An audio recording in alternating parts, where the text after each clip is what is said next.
A live look this morning over Tucson, Arizona, as the eyes of the nation are on this southwest city with the search for Nancy Guthrie continuing this morning. The mom of NBC News anchor Savannah Guthrie has been missing since Sunday, as the FBI is now joining in the search for her. Now, in the past few hours, though, we've learned an alleged ransom note was sent to a local TV station in Tucson.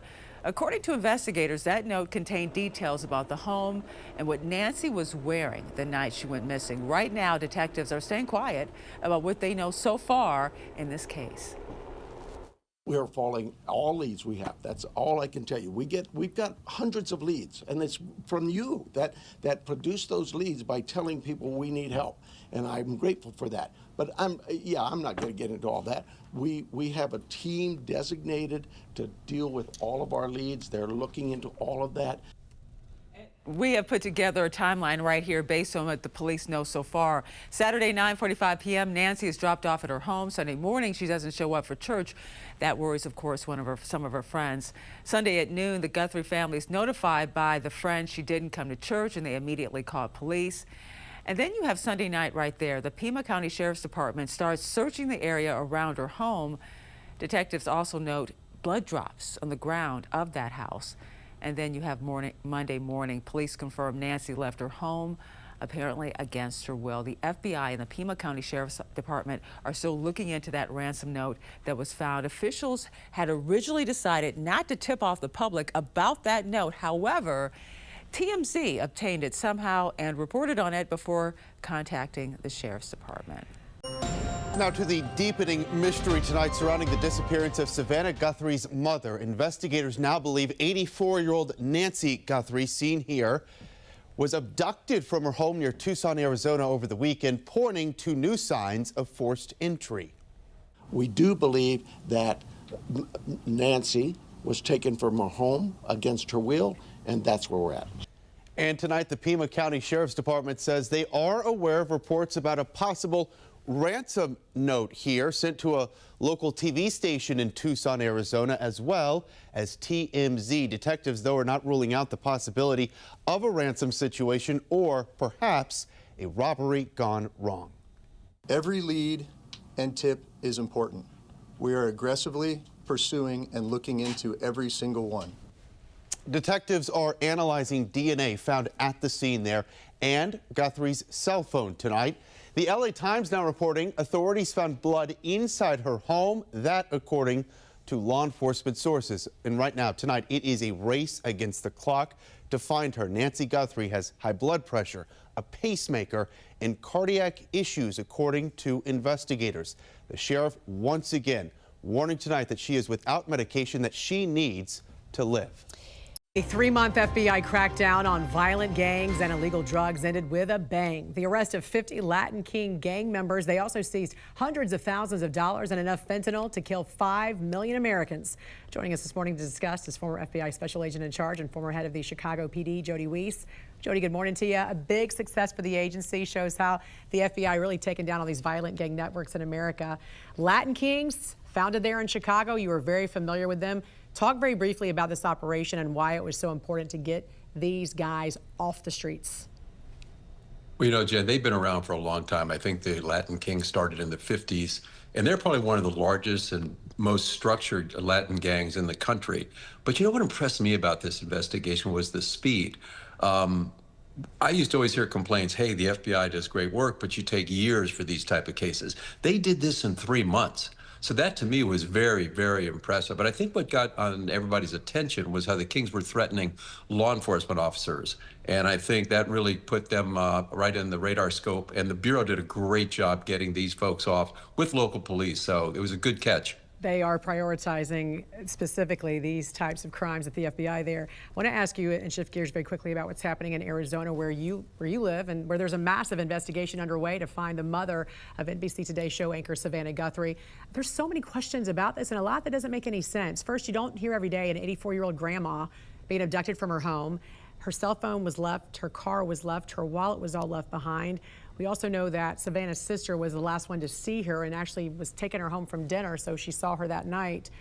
What about this case, Jody, bothers you, and how unusual is this for an 84-year-old to be abducted from her bed? Yeah, this is a strange case because nothing seems normal. Out here, we do unfortunately have a lot of elderlies that will wander off into the desert. The desert's a harsh environment, but there's no indication that that happened with Nancy Guthrie whatsoever. There's indications that she was taken against her will, not willingly. So the whole aspect of this thing with her daughter's high-profile position, you immediately think, okay, kidnapping, money. But there's been no ransom demand. Right. So this is what really troubles me, because you have to remember, time is Nancy Guthrie's enemy. She apparently has medication she has to take on a daily basis. And if she doesn't get those, this could turn into a fatal situation for her. So time is what these investigators are really working against. It seemed like from the bounce, they thought there was foul play involved. They had homicide investigators at that house, it seemed like, pretty quickly. What was your thoughts behind that? And how unusual is it for, again, an 84-year-old being taken from their home? Yeah, at first I was kind of confused because the sheriff didn't say why he thought there was foul play. Correct. Clearly now there's indication there was a struggle, the place was in disarray. I understand there might have been some blood found.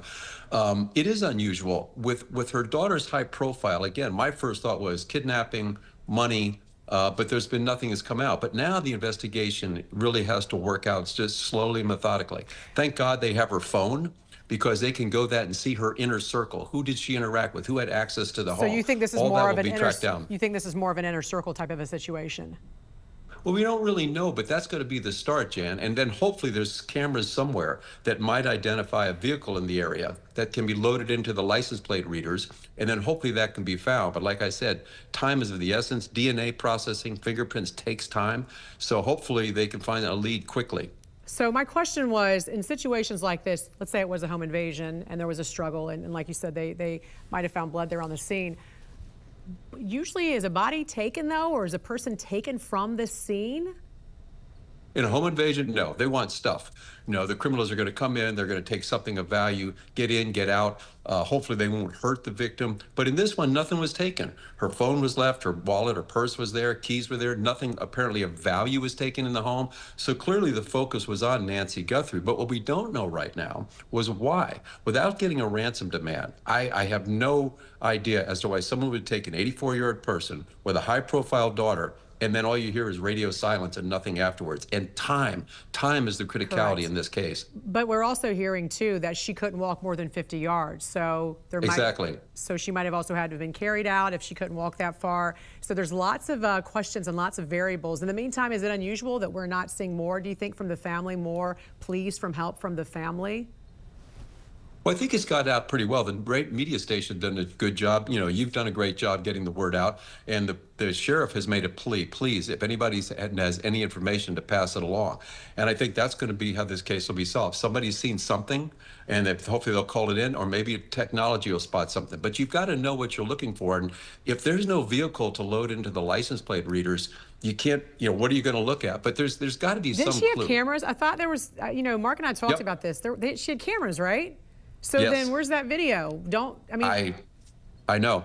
So obviously there's lots of happening behind the scenes. What are the things investigators know they're not telling us? Well, I think they're reviewing a lot of for the technical review of forensics. They're going to be looking through her phone, like everything they can find off that, and then the camera footage. You know, I've got to believe if there was anything of valuable, Jan, they would get it out like right now because of the time issue that I've stressed a lot during this thing. So I don't know if it wasn't there. Did the cameras not work? Were they not functioning? Did she not have a system that recorded it? We don't know yet, but or do they already know? I pray they get a break. Or do they already know in this case what did happen, and they just, because you would think we'd be getting information fast and furious every, at least every hour, right? This clue would come in, this tip would come in. And I'm not sure what that area is like as far as whether it's super desolate and there might not be enough cameras of other neighbors' houses where they could have caught something on their cameras. But it does seem very unusual. We're not hearing more details about how this investigation is going. Yeah, it sure does. It sure does. All right. Former FBI Special Agent in Charge and former head of the Chicago PD, Jody Weiss, thanks for joining us this morning. We appreciate it. Thanks, Jan. Welcome back. It is 41 minutes past the hour here this Tuesday morning. A live look over Tucson, Arizona, where the search continues in that area for the missing mom of well-known NBC News anchor Savannah Guthrie. Nancy Guthrie has been missing since the weekend. This is the missing persons report right here sent out from the sheriff's office. Just community north of Tucson is where this search is going on. Her family was tipped off that she was gone after she didn't show up for church over the weekend. The local sheriff believes she was now abducted from her home while she was sleeping in her bed and did not go willingly, they say. Investigators described the home as a crime scene officially and are reviewing home surveillance systems currently. Her cell phone and important medication left behind, they say life-saving medication. DNA testing is also being conducted. Guthrie's family says Nancy is sharp as a tack and does not have signs of dementia. I want to put this number back on the screen. We obviously use this platform like all media companies do, so importantly for stories just like this. If you have any idea or any tip that could lead sheriff's investigators to Savannah's mom, this is the number to call, 520-351-4900. Jan will follow this story. It is so unusual, right, to see something like this, an 84-year-old woman abducted. We don't do stories like this very often. So you and I have been doing this combined, I think, for 20, 45 years. I've covered so many home invasions, robberies, things like that, and people will go in, they'll steal stuff, wallets, cell phones, cash, and head out. Very rare in these situations is where somebody was taken, abducted, the body is missing. This is a perplexing story. Police in Arizona are calling the disappearance of Today Show co-host Savannah Guthrie's mother, you see her right here, Nancy Guthrie, a crime. Investigators saying it doesn't look like she left her home alone on Saturday, and they found evidence suggesting an abduction may have taken place. We saw some things at the home that were concerning to us. We believe now, after we processed that crime scene, that we do in fact have a crime scene, that we do in fact have a crime. Now, according to the Pima County Sheriff's Office, Nancy, who's 84 years old, was last seen at her home just north of Tucson, Arizona, around 9:30 Saturday night. Then around noon on Sunday, a relative reported her missing. In a statement read by her co-host this morning, Guthrie writing in part, quote, "On behalf of our family, I want to thank everyone for the thoughts, prayers, and messages of support. Right now, our focus remains on the safe return of our dear mom." Now, Guthrie went on to thank all of the local law enforcement working on the case, while also encouraging anyone with information to contact the sheriff's office. That number listed right at the bottom of your screen.